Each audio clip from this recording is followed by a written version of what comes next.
KS Lakshmanarao peoples ఛానల్కి స్వాగతం.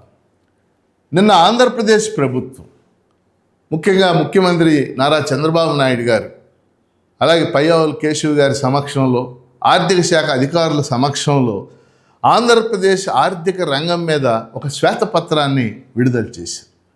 వాస్తవంగా కూటమి ప్రభుత్వం 2024లో అధికారంలోకి రాగానే వరుసగా ఒక 6-7 అంశాల మీద శ్వేతపత్రాలు విడుదల చేశారు. ఆ సమయంలో ఆర్థిక రంగం మీద కూడా ఒక శ్వేతపత్రాన్ని పయ్యావులు, అప్పుడు నేను శాసనమండలి సభ్యుడిగా కూడా ఉన్నాను, పయ్యావుల కేశవ్ గారు శ్వేతపత్రాన్ని విడుదల చేసి రాష్ట్రం యొక్క ఆర్థిక పరిస్థితులు ఏంటనేది ఆయన వివరించారు. అలాగే ఈ శ్వేతపత్రం ఇప్పుడు ఈ సమయంలో ఎందుకు విడుదల చేయాల్సి వచ్చిందో ముఖ్యమంత్రి గారు పెద్దగా దాన్ని వారేమీ ఎక్స్ప్లెయిన్ చేయలేదు. ఏదేమైనా శ్వేతపత్రాన్ని విడుదల చేశారు. అందులో ఒక 3-4 ముఖ్యమైనటువంటి అంశాలు మీ దృష్టికి తీసుకొస్తారు. మొదటి అంశం, ఈ 2 ఏళ్లలోనే పేదలకు మేము 1,50,000 కోట్లు ఇచ్చాం. ఇది నిన్న ఈనాడు పత్రిక యొక్క మెయిన్ బ్యానర్ హెడ్డింగ్ కూడా ఇదే, 1,50,000 కోట్లు ఇచ్చాం. అనుకున్న హామీలు ఏవైతే సూపర్ 6 వాటిల్లో ఇచ్చిన హామీలన్నీ నెరవేర్చాం. ఒక 2 తప్పితే, ఒకటి నిరుద్యోగ భృతి నెరవేర్చలేకపోయాం, రెండోది ఆడబిడ్డ నిధి మహిళలకు ఇస్తానన్నటువంటిది నెరవేర్చలేకపోయామని చెప్పారు.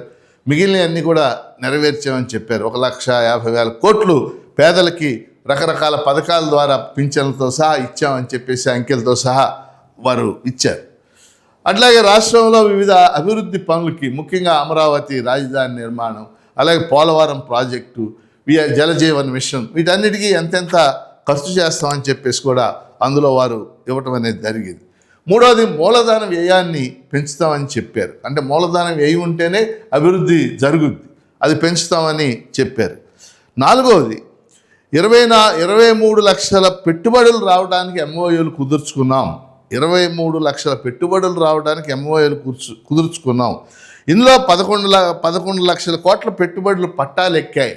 అంటే 11 లక్షల కోట్ల పెట్టుబడుల యొక్క పనులు ప్రారంభమైనవి అని చెప్పేసి వారు చెప్పడం అనేది జరిగింది. అంటే ఈ పాజిటివ్ ఆస్పెక్ట్స్ అన్నీ కూడా వారు చెప్పుకుంటూ వచ్చారు.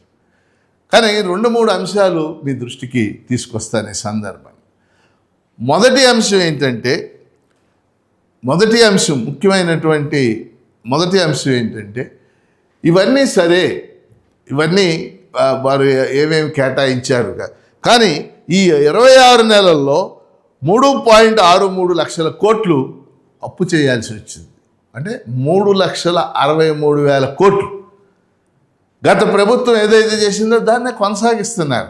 3.63 లక్షల కోట్లు అప్పు చేశారు. రెండోది, కేవలం పేదలకు ఇచ్చే పథకాల వల్లే, పేదలకు ఇవ్వాలి ఖచ్చితంగా. జగన్మోహన్ రెడ్డి కూడా బటన్ నొక్కుడు, అంటే డీబీటీ, డైరెక్ట్ బెనిఫిట్ ట్రాన్స్ఫర్, ఆయన భాషలో బటన్ నొక్కుడు ద్వారా 2,70,000 కోట్లు మేము ట్రాన్స్ఫర్ చేసాం. జగన్మోహన్ రెడ్డి గారి మంత్రులతో ఎప్పుడన్నా, అప్పుడు నేను శాసనమండలి సభ్యుడిగా ఉండి మాట్లాడితే, మా పథకాలే మమ్మల్ని గెలిపిస్తాయి అన్నారు. కానీ ఏం జరిగిందో మనం చూసాం. కేవలం 11 సీట్లు రావడం అనేది చూసాం.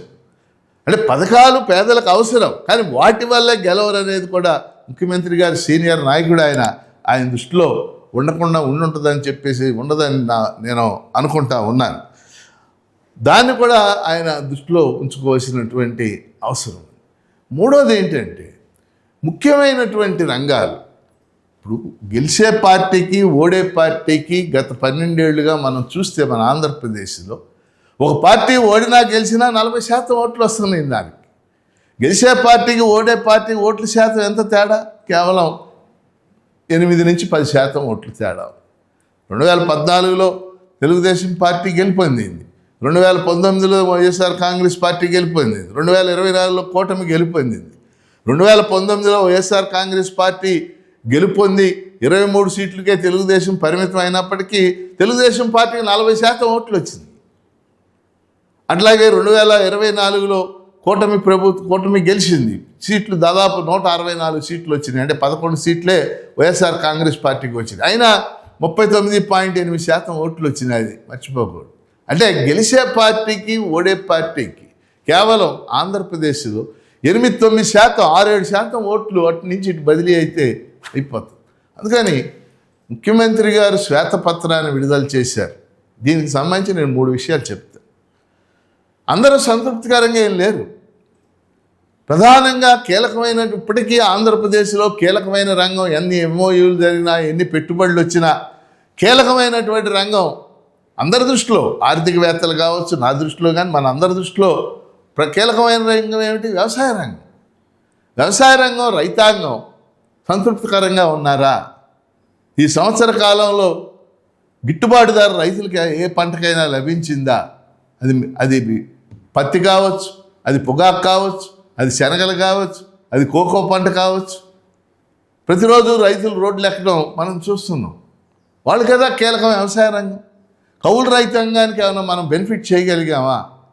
చట్టం చేస్తామన్నాం కౌలు రైతుల రక్షణ కోసం, మరి ఎందుకు చేయలేదు?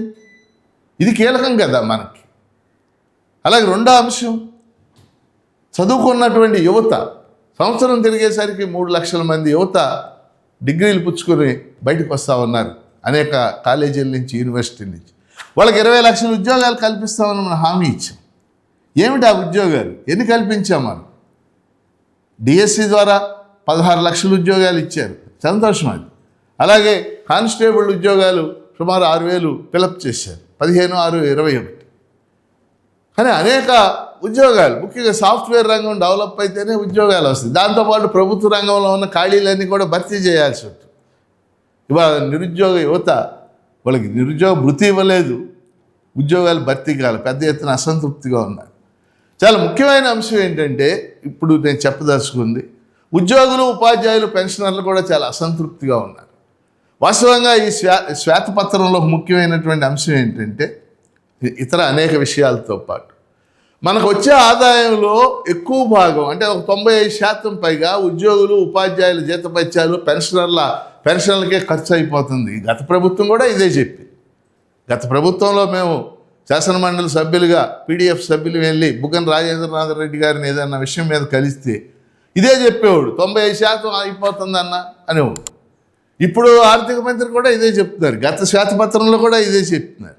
సారాంశం ఏంటంటే, ఈరోజు ఉద్యోగులు, ఉపాధ్యాయులు, పెన్షనర్లు ముఖ్యంగా పిఆర్సీ కోసం ఎదురు చూస్తున్నారు. 12వ వేతన సంఘం వేయమని కోరుతున్నారు. అట్లాగే ఐఆర్ వెంటనే ప్రకటించాలని కోరుతూ ఉన్నారు, ఇంటర్మ్ రిలీఫ్ అంటాం. అలాగే డిఏలు, బకాయిలు, 4 అంశాలు. మరి రేపు 10వ తారీఖున ఆగస్టు 10న ముఖ్యమంత్రితో ఈ సంఘాల నాయకులు సమావేశం కాబోతున్నారు. అక్కడ ఈ సంఘాలు ఏమిస్తాయి అనేది, ఏమి అడుగుతారు, ఆయన ఏం ప్రకటిస్తారో మనం చూడాలి. కానీ 12వ వేతన సంఘం వేయాలి, పిఆర్సీ అంటాం మనం. అలాగే ఖచ్చితంగా ఐఆర్ ప్రకటించాలి, డిఏ బకాయిలు చెల్లించాలి, డిఏలు ప్రకటించాలి, డిఏలు పెండింగ్లో ఉన్నాయి, బకాయిలు చెల్లించాలని చెప్పేసి కోరుతూ ఉన్నారు. ఎందుకంటే మనం కేవలం రాష్ట్ర నిధుల మీదే మనం ఆధారపడకూడదు, కేంద్రం నుంచి ఎక్కువ నిధులు రాబట్టాలి. వాస్తవంగా శ్వేతపత్రంలో ఎక్కడా కూడా కేంద్రం వేసిన కోతల గురించి మాట్లాడలేదు. ఉదాహరణకు ప్రాయోజిత పథకాలు అంటాం, మీ అందరికీ తెలుసు. అంటే కేంద్రం, రాష్ట్రం రెండూ భరించాలి. ప్రాయోజిత పథకాల్లో ఇటీవల కేంద్రం తన వాటా తగ్గించేసింది. 2 ఉదాహరణలు చెప్తాను మీకు. సర్వశిక్షా అభియాన్ అని ఉండేది. ఆ సర్వశిక్షా అభియాన్కి గతంలో 75% కేంద్రం ఇస్తే 25% రాష్ట్రాలు భరించాయి. కానీ ఇప్పుడు దాన్ని 60-40గా మార్చారు. అంటే 60 కేంద్రం ఇస్తే 40 రాష్ట్రాలు భరించాలి. దానికంటే ముఖ్యమైనది లేటెస్ట్గా జాతీయ గ్రామీణ ఉపాధి హామీ పథకం.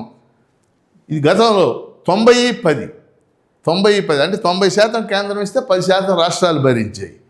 ఇప్పుడు దాన్ని వికసిత్ భారత్ జీ అని పేరు మార్చి 60-40 చేశారు. అంటే 60% కేంద్రం ఇస్తే 40, అంటే ఆంధ్రప్రదేశ్ 3,000 కోట్లు అనుకోండి, 1,800 కోట్లే కేంద్రం ఇస్తుంది, 1,200 కోట్లు రాష్ట్రం భరించాలి. మరి ఇవేవి కూడా శ్వేతపత్రంలో ప్రస్తావించడం మంచిది, మీకు ప్రజలకు ఓపెన్గా చెప్పడం మంచిది. అంటే కేంద్రం మీద కూడా వాలకుండా జరగదు. గతంలో ఎన్టీ రామారావు గారు కేంద్ర రాష్ట్ర సంబంధాల్లో మార్పు రావాలన్నాడు. అందుకని ఇవాళ శ్వేతపత్రం ఉద్యోగులు, ఉపాధ్యాయులు, పెన్షనర్లకు ఖర్చు అయ్యే దాని మీద వేలెత్తి చూపిస్తుంది. అలా కాకుండా వీళ్ళు కూడా సమాజంలో భాగమే అనేటటువంటి ఉద్దేశంతో ఈ 12వ వేతన సంఘాన్ని వేయాలి, ఐఆర్ ప్రకటించాలనే ఉద్యోగస్తుల డిమాండ్ను కూడా, ఉద్యోగులు, ఉపాధ్యాయులు, పెన్షనర్ల డిమాండ్ కూడా ప్రభుత్వం తన పరిగణనలోకి తీసుకోవాలని కోరుతూ KS Lakshmanarao, people's channel subscribe చేయండి, దీన్ని ప్రోత్సహించండి.